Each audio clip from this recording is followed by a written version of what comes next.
Justice Hema commission report പുറത്തു വന്നിരിക്കുകയാണ്. 295 page ഉള്ള ജഡ്ജ്മെന്റ് ഇന്നലെ ഞാനൊന്ന് വായിക്കാനായിട്ട് ശ്രമിച്ചു.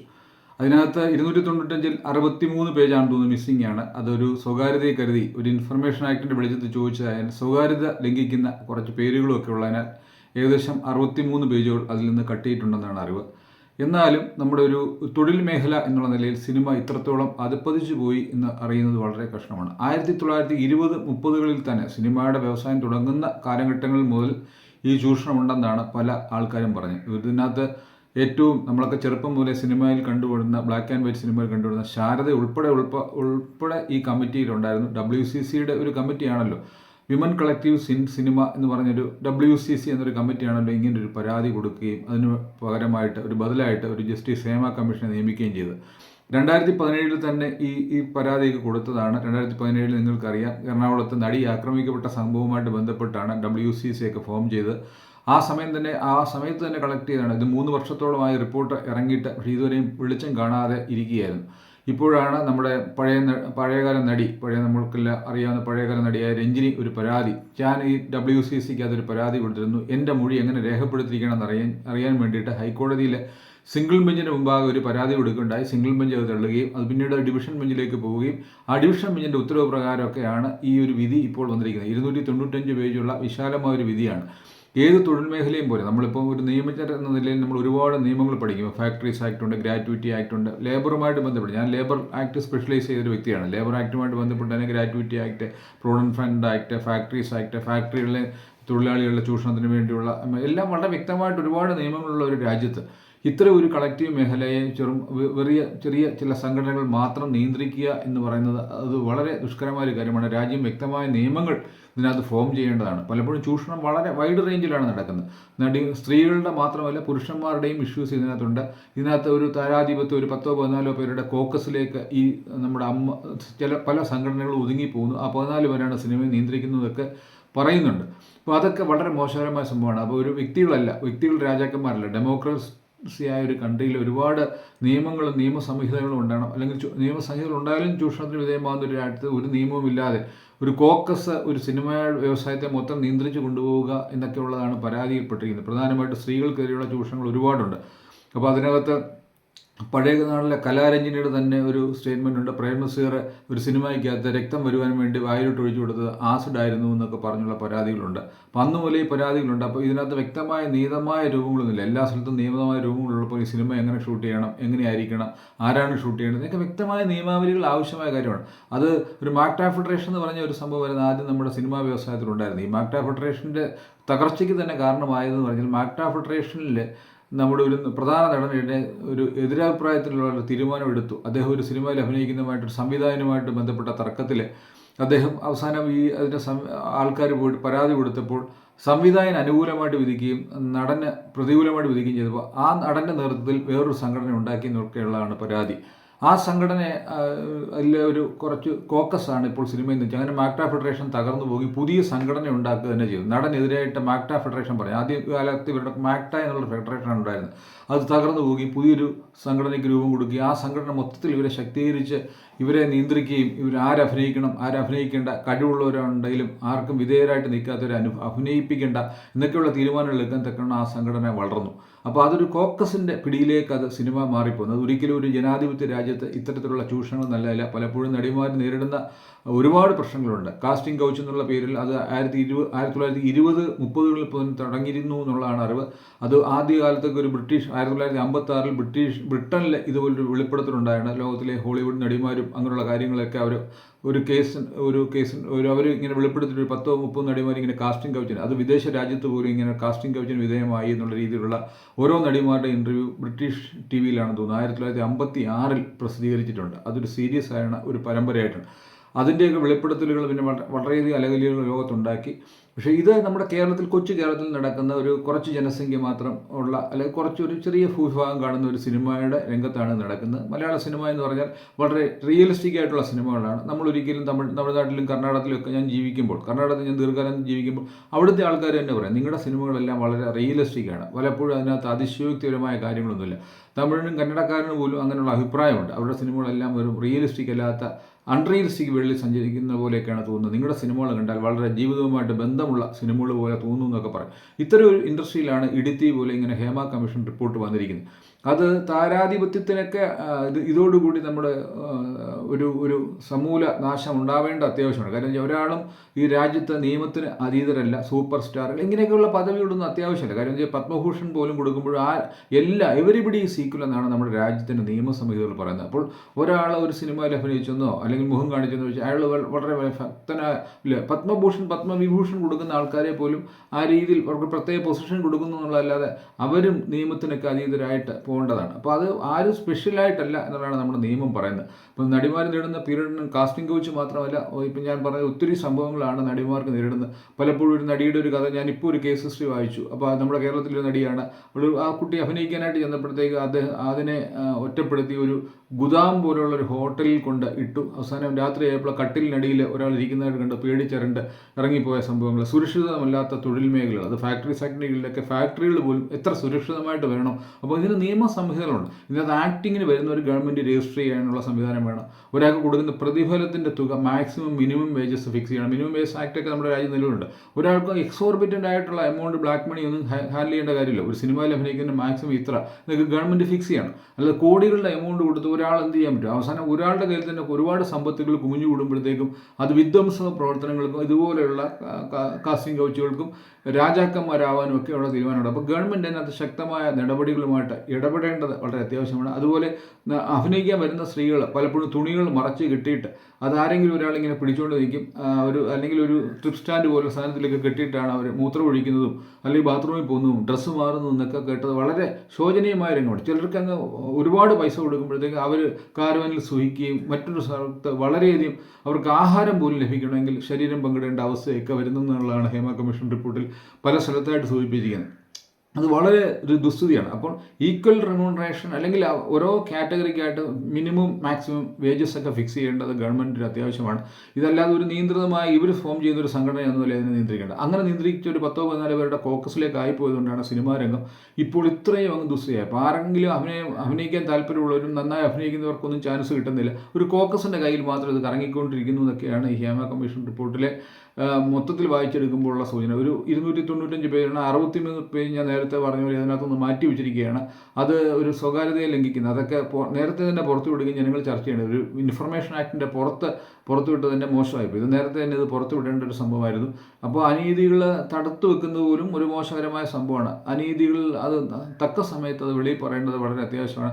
എത്രയും മുമ്പ് തന്നെ ഒരു തീരുമാനം ഉണ്ടായിരുന്നു. ഒരു നടി ആക്രമിക്കപ്പെട്ട കേസുമായിട്ട് ബന്ധപ്പെട്ട് ഇപ്പോഴും വാദങ്ങളും കാര്യങ്ങളൊക്കെ നടക്കുന്നു. അപ്പോൾ നടികളിലെ മാത്രമല്ല നടന്മാരെയും ഒതുക്കുന്നുണ്ട്. ഈ ഒരു സംഘടനയിൽ നടന്മാർ ശരിയായിട്ട് അതിനോട് എതിർത്ത് നിന്ന് കഴിഞ്ഞാൽ അവർക്ക് അടുത്ത ഒരു സിനിമയിൽ ചാൻസ് കിട്ടത്തില്ല എന്നുള്ള രീതിയിലുള്ള പ്രശ്നങ്ങളുണ്ടാകുന്നുണ്ട്. അവിടെ നടന്മാരെ പലപ്പോഴും അവസാനം ടി വി സീരിയലിലേക്ക് അഭിനയിക്കാൻ പോയ നല്ല ഉത്തുംഗ ശൃംഗത്തിൽ നിന്ന് നടന്മാരുണ്ട്. അപ്പോൾ ഒരു കോക്കസാണ് അത് നിയന്ത്രിക്കുന്നുള്ള ഹേമ കമ്മീഷൻ വ്യക്തമായിട്ട് പറയുന്നു. വളരെയധികം കാസ്റ്റിംഗ് വെച്ച് രാത്രിയാകുമ്പോൾ കഥകിന് കൂട്ടി വിളിക്കുന്ന സംവിധായകരും അല്ലെങ്കിൽ മറ്റുള്ളവരും ഒക്കെ സംവിധായകർ മാത്രമല്ല ഛായാഗ്രാഹകരുണ്ട്. അതിനകത്ത് നിർമ്മാതാവ് വരെ ഇതിനകത്ത് ഇടപെടുന്നു. അപ്പോൾ നടന്മാർ ഇടപെടുന്നു. അതിനകത്ത് ഏറ്റവും ഉന്നതമായ നടന്മാരെക്കുറിച്ച് പോലും ആരോപണമുണ്ട്. ആരാണെന്നുള്ളതൊന്നും വെളിയിൽ വിട്ടിട്ടില്ല. പക്ഷെ എന്തായാലും ജനം അത് അറിയാതിരിക്കത്തില്ല. കാര്യം ഇങ്ങനെ റിപ്പോർട്ടൊക്കെ വന്നു കഴിയുമ്പോൾ ജനം എന്തായാലും തന്നെയും പിന്നെ എങ്ങനെയൊക്കെ ചോദിച്ചും പറഞ്ഞും ജനത്തിൻ്റെ വായിൽ കൂടിയും ഒക്കെ ഇത് അങ്ങോട്ടും ഇങ്ങോട്ടും പരക്കാനുള്ള സാധ്യത എങ്ങനെയായാലും ലീക്കാവും എന്നുള്ള ഉറപ്പാണ്. നമ്മളിപ്പോൾ എത്ര രഹസ്യമായിട്ട് മൂടി വെച്ചാലും തെറ്റ് ചെയ്തവർ എന്തായാലും വെളിയിൽ തന്നെ വരും. അത് ജനത്തിൻ്റെ ദൃഷ്ടിയിൽ വരും എന്നുള്ള ഉറപ്പാണ്. ശക്തമായ നിയമസംഹിതകൾ ഇതിനകത്ത് അത്യാവശ്യമാണ്. ഇതിനകത്ത് ഒരു ഫെഡറേഷൻ തന്നെ രജിസ്റ്റർ ചെയ്യുമ്പോൾ അത് ഗവൺമെൻറ് അംഗീകാരത്തോട് വേണം അത് രജിസ്റ്റർ ചെയ്യാൻ. അതിനെ പിളർക്കാൻ അനുവദിക്കരുത്. അത് ആർക്കൊക്കെ അംഗത്വം കൊടുക്കണം. ഓരോ രംഗത്ത് ഈ ഒരു സിനിമ എന്ന് പറയുന്ന ഒരു വലിയ വ്യവസായം പോലെയാണ്. അപ്പോൾ ഇൻഡസ്ട്രീസ് ആക്ടിനകത്ത് വരുന്ന പല കാര്യങ്ങളും ആപ്ലിക്കബിളുണ്ട്. ആഹാരമില്ലാതെ, വസ്ത്രമില്ലാതെ, കുളിക്കാനും നനയ്ക്കാനുള്ള സൗകര്യങ്ങളില്ലാതെ, ഭീതിതമായ അന്തരീക്ഷത്തിൽ മറ്റുള്ള സ്ഥലങ്ങളിലുള്ള ജെൻഡർ കളക്റ്റീവ്നെസ് ഉള്ള പല ആക്റ്റുകളും നമ്മുടെ തൊഴിലിടങ്ങളിലെല്ലാം ഉണ്ടാക്കിയിട്ടുണ്ട്. അതിവിടെ തീർച്ചയായിട്ടും വേണം. ഇവിടെ അഭിനയിക്കാൻ വരുന്ന ആൾക്കാർക്ക് അഭിനയമോഹമായിട്ട് വരുന്നവരെ ഇങ്ങനെയുള്ള ചൂഷണങ്ങൾക്ക് വിധേയമായത്. പക്ഷേ ഈ ചൂഷണങ്ങൾക്ക് വിധേയമാകുന്നെങ്കിൽ അങ്ങനെ പോയി തലവെച്ച് കൊടുക്കുന്ന ആൾക്കാരുമുണ്ട്. എങ്ങനെയും ഒരു ചാൻസ് കിട്ടട്ടെ എന്ന് വെച്ചിട്ട് പോയിട്ട് തലവെച്ച് കൊടുക്കുന്ന ആൾക്കാരുമുണ്ട്. ശരിക്കും പറഞ്ഞാൽ ഈ ഒരു രംഗം മലീമസമായത് ഇങ്ങനെ ഒരു ദൂഷിത വലയത്തിലായിപ്പോയപ്പോൾ ഇതിനെ തിരിച്ചെടുക്കാൻ നിയമസംഹിതകളും നമ്മുടെ രാജ്യവുമൊക്കെ വളരെ ശ്രദ്ധാപൂർവ്വം ഇടപെടണം. ഇതിനകത്ത് ഒട്ടനവധി കാണാനുണ്ട്. ഇവിടെ തിരക്കഥ രചിക്കുന്നത് മുതൽ, ഛായാഗ്രഹണം ചെയ്യുന്നത് മുതൽ, അതിൻ്റെ വിതരണം ചെയ്യുന്നത് മുതൽ, അതിൻ്റെ ലൈറ്റ് ബോയ്സ് മുതൽ, അതിനകത്തെ സംവിധായകൻ, അതിനകത്ത് ഒരു വലിയ കൂട്ടായ ഒരു ഫാക്ടറി ആക്ടിന് കീഴിൽ വരുന്ന ഒരു 10-300 പേരുടെ അല്ലെങ്കിൽ 500 പേരുടെ ഒരു കൂട്ടായ്മയൊക്കെയാണ് ഒരു സിനിമ വരുമ്പോൾ അത് തകർന്നു പോകാത്ത രീതിയിൽ ഗവൺമെൻറ്റും പ്രൊട്ടക്ഷൻ കൊടുക്കണം. പക്ഷേ ഇങ്ങനെയുള്ള ഓരോരോ സംഭവങ്ങൾ വളരെ ലൈറ്റായിട്ട് എടുക്കരുത്. ഉന്നതമായ ആൾ രംഗത്ത് നിൽക്കുന്നു എന്നൊക്കെ അവർ തോന്നിപ്പിച്ചിട്ട് അവർ തെറ്റ് ചെയ്ത് കഴിഞ്ഞാൽ അവർക്കെതിരെ ഒരു ആക്ഷനും ഇല്ല. അപ്പോൾ അവരെ വിമർശിച്ചുകൂടാ എന്നുള്ള രീതിയിലൊക്കെ ഒരു പ്രസ്ഥാനം മാത്രം ശക്തി പ്രാപിച്ചു പോകുമ്പോൾ അവരെ വിമർശിക്കാൻ പോലും പാടില്ല എന്നുള്ള രീതിയിൽ വരുമ്പോൾ തെറ്റുകൾ ഒത്തിരി വർദ്ധിക്കാൻ സാധ്യതയുണ്ട്. അതുകൊണ്ട് അവരെ വിമർശിക്കാനൊക്കെ ഉള്ള വേദികളും ഒക്കെ തുറന്നു കൊടുക്കണം സർക്കാർ. പലപ്പോഴും നമ്മൾ അതിനകത്ത് നിയമം ഇല്ലാത്തത് കൊണ്ടുള്ള ഒരുപാട് അപാകതകളുണ്ട്. ഈ ഒരു വലിയൊരു ഇൻഡസ്ട്രി തന്നെയാണ് ഫാക്ടറീസ് ആക്ടിനകത്തൊക്കെ നമ്മൾ എന്തെല്ലാം ലോസാണ് നമ്മൾ ഫാക്ടറീസ് ആക്ടിനകത്തൊക്കെ പറയുന്നത്. അതുപോലെ തന്നെ ഇവരുടെ ജീവിതോപാധികളെ പരിരക്ഷിക്കുന്ന രീതിയിൽ അവർക്ക് റിട്ടയർമെൻറ്റിൻ്റെ സമയത്ത് ഗ്രാറ്റുവിറ്റി ആക്റ്റോ പ്രൊവിഡൻറ്റ് ഫണ്ട് ആക്റ്റോ ഇപ്പോൾ എത്ര സിനിമയിൽ അഭിനയിച്ച ഒരു നടനാവുമെന്നോ അല്ലെങ്കിൽ ഒരു സംവിധായകനാകണം രജിസ്റ്റർ ചെയ്യണമെന്നോ ഒക്കെയുള്ള നിയമ സംഹിതകൾ വരണം. അപ്പോൾ വ്യക്തമായി ഗവൺമെൻറ് ഒരു മേൽനോട്ടത്തിൽ മാത്രമേ കാര്യങ്ങൾ നടക്കത്തുള്ളൂ. അതുമാത്രമല്ല ചില ക്യാമറകളൊക്കെ വെക്കേണ്ടി വരും. അത് ഫുൾ ടൈം നിരീക്ഷണത്തിലായിരിക്കണം എന്നുള്ള സംഭവം വെക്കണം. സ്ത്രീകളെ സുരക്ഷിതമല്ലാത്ത ഒരുപാട് മേഖലകളുണ്ട്. പലപ്പോഴും ഗുണ്ടകളെയാണ് സ്ത്രീകളുടെ സുരക്ഷയ്ക്കായിട്ട് നയിക്കുന്നതൊക്കെ ഇതിനകത്ത് റിപ്പോർട്ടുണ്ട്. പലപ്പോൾ അങ്ങനെ റിപ്പോർട്ടില്ല, ഇതിനകത്ത് ഒരാൾ പറയുന്നുണ്ടായിരുന്നു ഗുണ്ടകളെയൊക്കെയാണ് ചിലപ്പോൾ കാരവാൻ്റെ ഡ്രൈവർ നടിമാരെ കൊണ്ടുപോകാനും ഒക്കെ നിയോഗിക്കുന്നത്. അത് ഒരു സംഭവത്തിൽ നമ്മൾ പഠിച്ചില്ല, പലപ്പോഴും ഇത് വീണ്ടും ആവർത്തിച്ചുകൊണ്ടിരിക്കുകയാണ്. ഇങ്ങനെയുള്ള സംഭവങ്ങളൊക്കെ ഒരുപാട് ഒട്ടനവധി കാര്യങ്ങൾ 295 പേജുള്ള ഒരു റിപ്പോർട്ടാണ്. ഞാൻ കുറേ പേജുകൾ വായിച്ചു. പക്ഷെ വായിച്ചപ്പോൾ വളരെ ശോചനീയമായ ഒരു അവസ്ഥയാണ് നമ്മുടെ സിനിമാ രംഗത്ത് കാണാൻ സാധിച്ചത്. അതിനകത്ത് നിയമത്തിൻ്റെ അഭാവം തന്നെയാണ് പ്രധാനം. നിയമം മൂലം ശക്തമായി നിരോധിക്കണം. കള്ളപ്പണങ്ങളുണ്ടെങ്കിൽ അത് പിടിച്ചെടുക്കണം. ഇതിനകത്ത് ആരാണ് ഇതിനകത്തൊക്കെ കൊണ്ട് പൈസ മുടക്കുന്നതെന്നുള്ളതിനെ കുറിച്ചൊക്കെ വ്യക്തമായി അന്വേഷിക്കണം. വെയിൽ തന്നെ വിളവ് തരുന്ന അവസ്ഥ ഉണ്ടാവരുത്. തീർച്ചയായിട്ടും അതിനെതിരെ ശബ്ദമുയർത്തുന്നവരെ അടിച്ചമർത്തുവാനുള്ള തുരകളുമൊക്കെ ഉണ്ട്. ഇത് ഒരു പൈസ കുമിഞ്ഞു കൂടുമ്പോഴുണ്ടാകുന്ന ഒരു സംഭവമാണ്. എന്തായാലും ഹേമ കമ്മീഷൻ റിപ്പോർട്ട് വെളിച്ചം കണ്ടു. അപ്പോൾ രഞ്ജിനി കൊടുത്ത ഒരു പരാതി, പഴയ കാലം നമ്മുടെ സിനിമ നടിയായ ചിത്രത്തിലൊക്കെ അഭിനയിച്ച രഞ്ജിനി കൊടുത്ത ഒരു പരാതിയാണെന്ന് തോന്നുന്നു. എന്തായാലും അതിനകത്ത് എൻ്റെ മൊഴി എന്താണെന്നുള്ളത് എനിക്ക് കാണണമെന്ന് പറഞ്ഞ് ശടിച്ചതുകൊണ്ടുമൊക്കെയാണ് പെട്ടെന്ന് തന്നെ വിവരാവകാശ പ്രകാരം ഈ വിധി പുറത്തോട്ട് വരികയും പത്രക്കാരുടെ കയ്യിലൊക്കെ ഈ വിധി എത്തുവാനും ഇടയായത്. ഓരോ രംഗത്ത് ഇതൊരു വൻ ഇൻഡസ്ട്രിയാണെന്ന് ഞാൻ നേരത്തെ പറഞ്ഞു കഴിഞ്ഞു. ഇതിനകത്ത് ഒത്തിരി ഫാക്ടറികളുണ്ട്. അതിനകത്ത് ഡബ്ബിങ് ആർട്ടിസ്റ്റുകളുണ്ട്, ലൈറ്റ് ബോയ്സ് ഉണ്ട്. ഇവർക്കെല്ലാം ആഹാരമൊക്കെ നമ്മൾ ഇക്വാളിറ്റി കൊടുക്കണം. അല്ലാതെ ഇപ്പോൾ ഒരു സൂപ്പർ സ്റ്റാറിന് ഒരു ആഹാരം, വേറൊരാൾക്ക് വേറെ ആഹാരം, പ്രൈം മിനിസ്റ്ററിൻ്റെ കാലത്ത് പ്രൈം മിനിസ്റ്റർ എല്ലാവർക്കും ഒരേ ആഹാരം കൊടുക്കാൻ സമ്മതിക്കത്തുള്ളൂ. അങ്ങനെ ഇതിനകത്ത് ഒരു ഷൂട്ടിംഗ് എന്ന് പറയുമ്പോഴത്തേക്ക് ഇതിനകത്ത് ഇല്ലീഗലായിട്ടുള്ള ഒത്തിരി കാര്യങ്ങൾ കടന്നു വരാൻ സാധ്യത. മയക്കുമരുന്നിൻ്റെ ഉപയോഗം വളരെ ശക്തമായിട്ടുണ്ടെന്നുള്ളതാണ് ചിലരൊക്കെ മൊഴി കൊടുത്തിരിക്കുന്നത്. അപ്പോൾ അങ്ങനെയുണ്ടെങ്കിൽ അതിനകത്തൊക്കെ റെയ്ഡും കാര്യങ്ങളും നടത്തി അങ്ങനെയുള്ളവരെ തീർച്ചയായിട്ടും ഒരിക്കലും മയക്കുമരുന്ന് അടിച്ച് പിടിച്ചു കഴിഞ്ഞാൽ പിന്നെ സിനിമയിൽ അഭിനയിപ്പിക്കാൻ പാടില്ല എന്നുള്ള നിയമങ്ങളും ഒക്കെ നമ്മൾ ഉണ്ടാക്കണം. അല്ലെങ്കിൽ അവരെ ജയിൽ ടൈം കൊടുക്കും.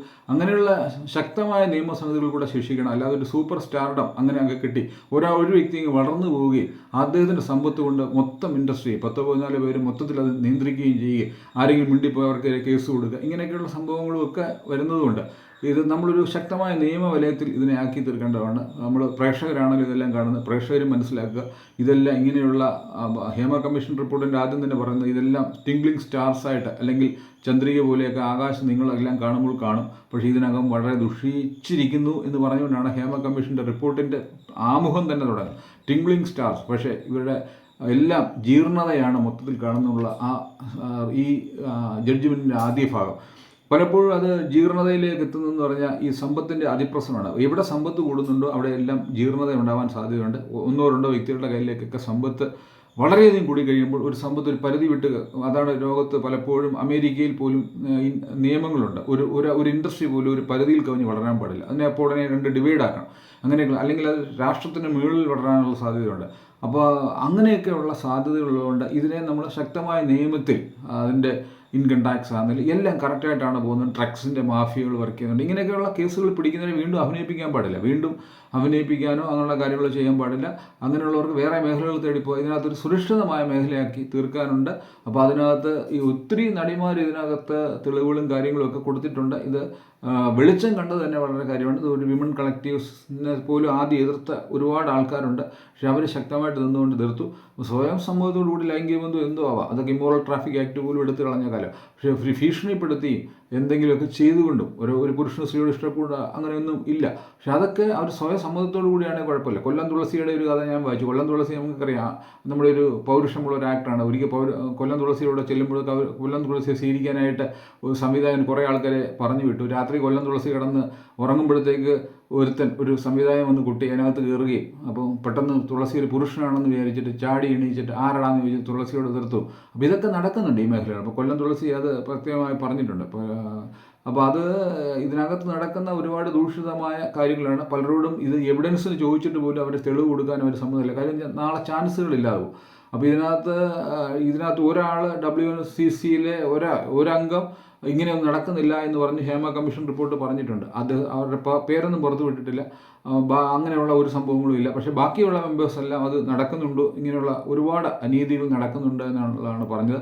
ആഹാരത്തിൻ്റെ പേരിലും, തുണി മാറാൻ അവസരമില്ലാത്തതിൻ്റെ പേരിലും, കാസ്റ്റിംഗ് കൗച്ച് എന്നുള്ള പേരിലും, അല്ലെങ്കിൽ ഇതൊക്കെ സാധാരണമാണെന്നുള്ള രീതിയിൽ മറ്റു പെൺകുട്ടികൾ വരികയും ഒക്കെ ചെയ്യുന്നുണ്ട്. സമൂഹത്തെ ദുഷിച്ച വലുതിലേക്ക് തരും. അപ്പോൾ ആദ്യത്തെ പറഞ്ഞ ടിംഗ്ലിംഗ് സ്റ്റാർസ് അല്ല, ഒരുപാട് ജീർണതകൾ ഇതിനകത്തുണ്ട്, ഒരുപാട് നിയമത്തിൻ്റെ അഭാവതകളുണ്ട്. അത് സെൻറ്റൻസ് ബൈ സെൻറ്റൻസ് ആയിട്ട് നല്ല ഒരു കമ്മിറ്റി ഇരുന്നുകൊണ്ട് ഇത് ഓരോ രംഗത്തും അതിനകത്ത് ഒരുപാട് ചൂഷണങ്ങൾക്ക് വിധേയമാകുന്നുണ്ട്. ചില ആൾക്കാരുടെ കയ്യിലേക്ക് മാത്രം സമ്പത്ത് കുഞ്ചുകൂടി കുറേയൊക്കെ അഭിനയിച്ച് കഴിയുമ്പോൾ അങ്ങനെയുള്ള അവസ്ഥകളൊക്കെ ഇതിനകത്ത് തീർച്ചയായിട്ടും മാറണം.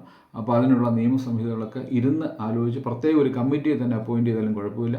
നിയമസംഹിതയാണ് സുരക്ഷിതത്വം, പ്രത്യേകിച്ച് സ്ത്രീയുടെ സുരക്ഷിതത്വം ഉറപ്പാക്കണം. ഒരു ലോബി ഇതിനെ നിയന്ത്രിക്കുന്ന സംഭവങ്ങളെല്ലാം മാറണം എന്നുള്ളതാണ് എൻ്റെ ഉറച്ച അഭിപ്രായം. ഇതൊരു വളരെയധികം കാശ് പോയുന്ന ഒരു ഇൻഡസ്ട്രിയാണ്. കാര്യം എന്ന് വെച്ചാൽ ജനങ്ങൾ അവരുടെ റിലാക്സേഷന് വേണ്ടി വല്ലപ്പോഴും ഒക്കെ പോയി കാണുന്നതാണ്. അപ്പോൾ ഈ ആധുനിക യുഗത്തിലും ആൾക്കാർ നല്ല സിനിമകളൊക്കെ കാണാൻ പോകുന്നുണ്ട്. ഇങ്ങനെയുള്ള ജീർണതകളൊക്കെ നമ്മളെ സമൂഹത്തിലേക്ക് വരികയാണെന്നുണ്ടെങ്കിൽ പിന്നെ സിനിമ കാണാൻ ആൾ കാണത്തില്ല. ജനമില്ലെങ്കിൽ ഈ സിനിമയ്ക്ക് ഒന്നും കാണുകയില്ല. അതൊരു സ്റ്റാറാക്കി എടുക്കുന്ന ജനങ്ങളാണെന്നും കൂടെ ഇതിന് അഭിനയിക്കുന്നതിന് മനസ്സിലാക്കുക. അവരുടെ പ്രതിഫലങ്ങളൊക്കെ ഒരു മിനിമത്തിലൊക്കെ ഫിക്സ് ചെയ്യുക, മാക്സിമം അങ്ങാക്കി വെക്കുക എന്നൊക്കെ വരുമ്പോഴത്തേക്ക് അത് ഒരു ജീർണതയിലേക്കാണ് പോകുന്നത്. നമുക്കൊരു മിനിമം മാക്സിമം വേജസ് ഒക്കെ അത് ഫിക്സ് ചെയ്യുന്ന ലോസും കാര്യങ്ങളൊക്കെ വേണം. അതിനപ്പുറമായിട്ടെല്ലാം വരുന്നെങ്കിൽ അത് കള്ളപ്പണമായിട്ടൊക്കെ കണക്കാക്കാനുള്ള നിയമസംഹിതകളൊക്കെ വേണം. നമ്മൾ ഒരു നേരത്തെ ആഹാരത്തിന് പോലും ഇല്ലാത്ത ഒത്തിരി ആൾക്കാർ ജീവിക്കുന്ന ഒരു ഭൂമിയിൽ നമ്മൾ ഇത്തരമുള്ള നിയമങ്ങളൊക്കെ ബാക്കിയുള്ള ടാക്സായിട്ടൊക്കെ അവരുടെ നിന്ന് ശക്തമായി പിരിച്ചെടുക്കുക, ടാക്സ് തന്നെ കൊടുക്കുന്നുണ്ടോ എന്നുള്ളതൊക്കെ വ്യക്തമായിട്ട് ഗവൺമെൻറ് നോക്കണം. ഇത് ഒരു ജീർണത വരുന്നത് പലപ്പോഴും ഞാൻ ഒരിക്കൽ കൂടെ പറയാം, ധാരാളം സമ്പത്തുകൾ കുമിഞ്ഞു കൂടുമ്പോഴാണ് ജീർണതകൾ വരുന്നത്. സമൂഹത്തിലെ ഇത്തരം ജീർണതകൾക്കെതിരെ ഒരു ഹേമ കമ്മീഷൻ റിപ്പോർട്ട് ഉപകരിക്കട്ടെ എന്ന് പറയുന്നു. സിനിമ ഇൻഡസ്ട്രിയെ ശുദ്ധീകരിക്കാനായിട്ട് ഉപയോഗിക്കട്ടെ. സിനിമ ഇൻഡസ്ട്രി ഇതുപോലെ ഈ കോക്കസ് ഒതുക്കിയ ഒത്തിരി ആൾക്കാർ ഇവരുടെ വിഷമങ്ങളുടെയൊക്കെ ഒരു പ്രതിഫലനമാണ് ഇപ്പോൾ ഈ റിപ്പോർട്ട് പുറത്തു വന്നത്. നിങ്ങൾ പ്രേക്ഷകർ തീരുമാനിക്കണം ഇങ്ങനെയൊക്കെയുള്ള ആൾക്കാരുടെ സിനിമ കാണണോ വേണ്ട എന്നുള്ളത്.